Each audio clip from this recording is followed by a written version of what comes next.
بسم اللہ الرحمن الرحیم۔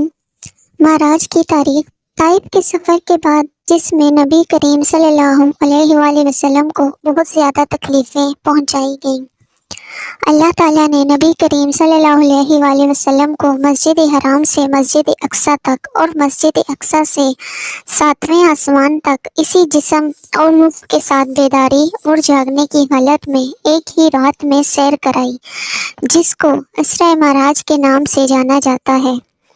مسجد حرام سے مسجد اقصیٰ تک کے سفر کو اسرا اور مسجد اقصیٰ سے سدرۃ المنتہا تک کے سفر کو معراج کہا جاتا ہے۔ راہج اور صحیح قول کے مطابق معراج کا یہ واقعہ رجب کی 27ویں شب میں پیش آیا۔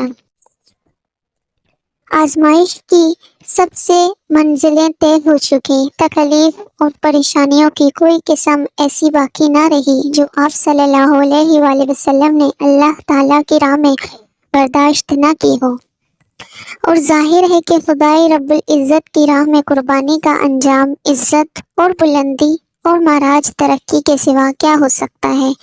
چنانچہ سفر طائف میں جب نبی کریم صلی اللہ علیہ وآلہ وسلم کی تکلیف انتہا کو پہنچی تو اللہ تعالیٰ نے اسرا و معراج کی عزت سے سرفراز فرمایا اور آپ صلی اللہ علیہ وآلہ وسلم کو اس قدر اونچا کر دیا کہ جبرائیل امین جیسے فرشتے بھی پیچھے اور نیچے رہ گئے، اور ایسے مقام تک سیر کرائی کہ جو کائنات کی انتہا ہے، یعنی عرش معلیٰ اور عرش عظیم تک، جس کے بعد اب اور کوئی جگہ و مقام نہیں۔ تو آئیے بڑھتے ہیں واقعہ معراج کی تفصیل کی جانب۔ اللہ تعالیٰ نے واقعہ معراج کا ذکر قرآن پاک میں فرمایا کہ پاک ہے وہ ذات جس نے اپنے خاص بندہ محمد صلی اللہ علیہ وآلہ وسلم کو رات کے ایک مختصر حصے میں مسجد حرام سے مسجد اقصیٰ تک پہنچایا تاکہ سیر کرائیں اور وہاں کی خاص خاص نشانیاں آپ کو دکھلائیں۔ علماء کی اصطلاح میں مسجد حرام سے مسجد اقصیٰ تک کی سیر کو اسرا کہتے ہیں، اور مسجد اقصیٰ سے سدرۃ المنتہا تک کی سیر کو معراج کہتے ہیں، اور کبھی کبھی اول سے آخر تک کے سفر کو اسرا اور معراج کے لفظ سے تعبیر کرتے ہیں۔ معراج کو معراج اس لیے کہتے ہیں کہ معراج کے معنی سیڑھی کے ہیں۔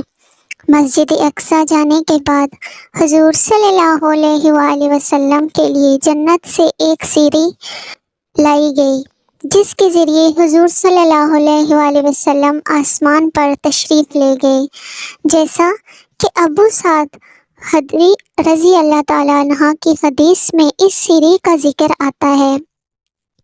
قرآن کریم میں تو یہ واقعہ کسی قدر اجمالاً و مختصر مذکورہ ہے، البتہ احادیث نبوی میں اس کی تفصیل آئی ہے، جس کا خلاصہ کچھ یوں ہے۔ ایک رات نبی کریم صلی اللہ علیہ وآلہ وسلم حضرت ام ہانی کے گھر میں آرام فرما رہے تھے۔ نیم خوابی کی حالت تھی کہ اچانک چھت پھٹی اور چھت سے حضرت جبرائیل امین علیہ السلام تشریف لائے، اور آپ کے ساتھ اور بھی فرشتے تھے۔ انہوں نے آپ صلی اللہ علیہ وآلہ وسلم کو جگایا اور خانہ کعبہ کی طرف لے گئے۔ وہاں جا کر نبی کریم صلی اللہ علیہ وآلہ وسلم خیمے میں لیٹ گئے اور وہاں سو گئے۔ حضرت جبرائیل امین علیہ السلام اور حضرت میکائیل علیہ السلام نے آ کر آپ صلی اللہ علیہ وآلہ وسلم کو جگایا اور زمزم کے کنویں پر لے گئے، اور آپ صلی اللہ علیہ وسلم کو لٹا کر آپ صلی اللہ علیہ وآلہ وسلم کے سینے مبارک کو چاک پھاڑا کیا اور دل مبارک کو نکال کر زمزم کے پانی سے دھویا، اور ایک سونے کا تشت لایا گیا جو ایمان اور حکمت سے بھرا ہوا تھا۔ اس ایمان اور حکمت کو آپ صلی اللہ علیہ وسلم کے دل میں بھر کر سینے کو ٹھیک کر دیا، اور دونوں کندھوں کے درمیان پیٹھ پر مہر نبوت لگائی گئی۔ اس کے بعد براق لایا گیا۔ براق جنت کا ایک جانور ہے جو سفید رنگ اور تیز رفتار تھا۔ جب نبی کریم اس براق پر سوار ہوئے تو یہ براق خوب خوش ہونے لگا۔ پھر یہ براق نبی کریم صلی اللہ علیہ وآلہ وسلم کو لے کر خانہ کعبہ سے روانہ ہوا۔ حضرت جبرائیل علیہ السلام اور حضرت میکائیل علیہ السلام آپ کے ہم سفر تھے۔ اس شان کے ساتھ نبی کریم صلی اللہ علیہ وآلہ وسلم روانہ ہوئے۔